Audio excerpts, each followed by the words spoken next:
Cara meredakan amarah kelompok manusia menurut Islam. Pertanyaan yang sangat penting dan relevan. Islam memberikan panduan yang sangat lengkap dan bijaksana dalam meredakan amarah, baik pada level individu maupun kelompok. Marahnya sekelompok manusia massa tentu lebih kompleks dan berpotensi besar menimbulkan kerusakan. Berikut adalah cara-cara meredakan amarah kelompok menurut perspektif Islam, yang digali dari Al-Quran, Sunnah Nabi Muhammad SAW, serta sirah. Para ulama. 1.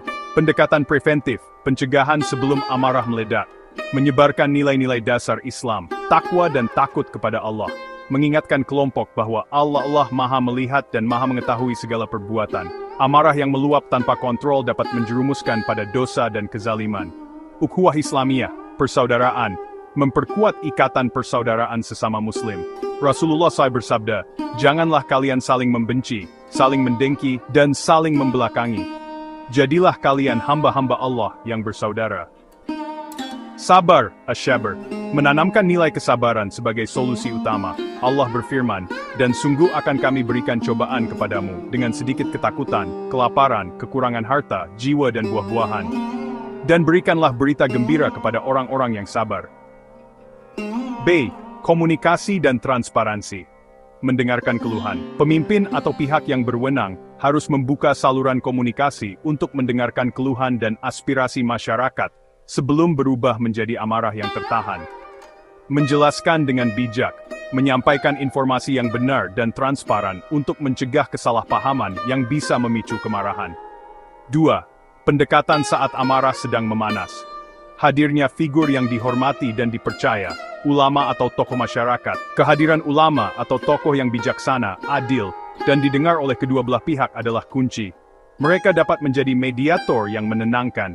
Figur seperti ini dapat menyampaikan nasihat dengan hikmah, kebijaksanaan. B. Mengingatkan dengan hikmah dan nasihat yang baik. Dakwah bil hikmah. Allah memerintahkan, "Serulah manusia kepada jalan Tuhanmu dengan hikmah dan pelajaran yang baik, dan bantahlah mereka dengan cara yang baik." Dalam kondisi panas, kata-kata yang provokatif harus dihindari dan diganti dengan nasihat yang menyejukkan. Mengingatkan akibat buruk. Mengingatkan masa tentang konsekuensi duniawi, kerusakan, korban jiwa, hilangnya harta benda, dan ukrawi, dosa, murka Allah dari tindakan anarki yang tidak terkendali. C. Mendinginkan suasana. Memberi waktu. Terkadang, emosi massa perlu didiamkan sejenak untuk mereda sebelum dialog dapat dilakukan. Memaksa dialog saat puncak kemarahan bisa jadi kontraproduktif. Mengalihkan perhatian, mengajak untuk melakukan solusi yang lebih positif seperti syalat berjamaah, berdoa, atau melakukan mediasi. D. Menjauhkan pemicu amarah, memisahkan kelompok yang bertikai. Jika amarah terjadi antara dua kelompok, langkah pertama adalah memisahkan mereka untuk mencegah kontak fisik. Rasulullah SAW melakukan ini dalam menyelesaikan perselisihan. Tikti, teladan dari Nabi Muhammad SAW dan Sirah Nabawiyah. Peristiwa Fatu Makkah, pembebasan Mekkah. Saat Nabi Muhammad SAW dan pasukan Muslim memasuki Mekkah dengan kekuatan penuh, beliau justru memaafkan seluruh penduduk Mekkah yang sebelumnya menyakiti dan mengusir beliau. Ini adalah puncak pengendalian amarah kolektif. Beliau bersabda, "Pada hari ini tidak ada cercaan terhadap kalian. Pergilah, kalian semua bebas." Tindakan ini meredakan ketakutan dan amarah orang-orang Quraisy yang mengharapkan balas dendam. Ketika Nabi dihina dan disakiti, di Taif, Nabi dilempari batu hingga berdarah. Malah beliau berdoa untuk kaumnya, "Ya Allah, berilah petunjuk kepada kaumku, karena sesungguhnya mereka tidak mengetahui."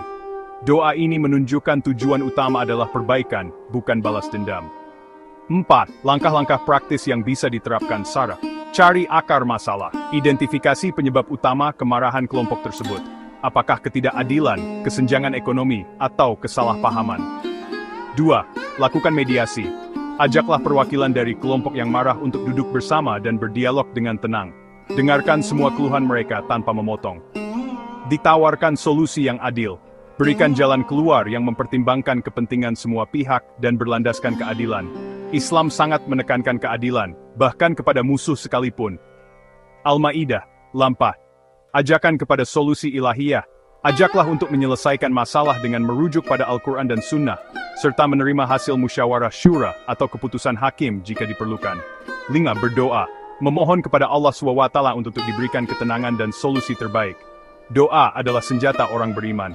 Kesimpulan, prinsip utama dalam meredakan amarah kelompok menurut Islam adalah mengutamakan hikmah, kebijaksanaan, daripada emosi, mengedepankan islah perdamaian daripada konfrontasi, menegakkan keadilan untuk semua pihak, bersabar dan melihat akibat jangka panjang, maslahat dan mudharat, selalu mengharapkan ridha Allah dengan menjaga agar tidak terjerumus dalam kezaliman dan dosa kolektif.